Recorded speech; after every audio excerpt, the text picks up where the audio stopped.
Hi guys, today we are going to read The Gruffalo's Child. You might remember the story of the Gruffalo. If you don't, you can check it out on my channel. So let's begin. The Gruffalo said that no Gruffalo should ever set foot in the deep dark wood. Why not? Why not? Because if you do, the big bad mouse will be after you. I met him once, said the Gruffalo. I met him a long time ago. What did he look like? Tell us, Dad. Is he terribly big and terribly bad? I can't quite remember, the Gruffalo said. Then he thought for a minute and scratched his head.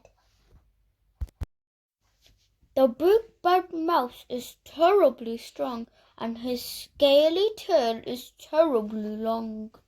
His eyes are like pools of terrible fire, and his terrible whiskers are tougher than wire. One snowy night when the Gruffalo snored, the Gruffalo's child was feeling bored. The Gruffalo's child was feeling brave, so she tiptoed out of the Gruffalo's cave. The snow fell fast and the wind blew wild. Into the wood went the Gruffalo's child. Aha! Aho! A trail in the snow. Whose is this trail and where does it go? A tail poked out of a log pile house. Could this be the tail of the big bad mouse? Out slid the creature. His eyes were small and he didn't have whiskers. No, none at all. You're not the mouse. Not I, said the snake. He's down by the lakes, eating Gruffalo cakes. The snow fell fast and the wind blew wild. I'm not scared, said the Gruffalo's child. Aha, aho, marks in the snow. Whose are these claw marks and where do they go? Two eyes gleamed out of the treetop house. Could these be the eyes of the big bad mouse? Down flew the creature. His tail was short, and he didn't have whiskers of any sort.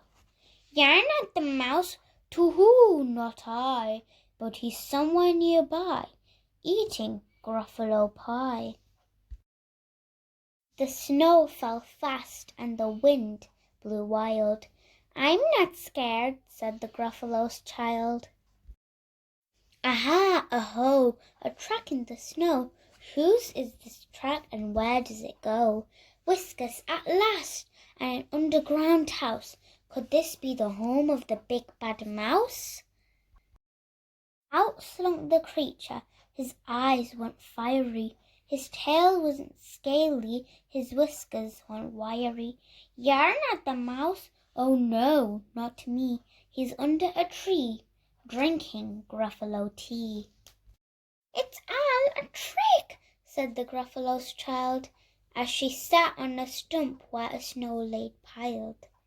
I don't believe in the big bad mouse.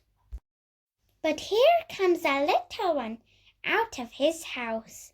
Not big, not bad, but a mouse at least. You'll taste good as a midnight feast. Wait, said the mouse, before you eat. There's a friend of mine that you ought to meet. If you'll let me hop onto a hazel twig, I'll beckon my friend so bad and big. The Gruffalo's child unclenched her fist. The big bad mouse, so he does exist. The mouse hopped into a hazel tree. He beckoned, then said, just wait and see. Out came the moon. It was bright and round. A terrible shadow fell onto the ground. Who is this creature so big, bad, and strong? His tail and his whiskers are terribly long.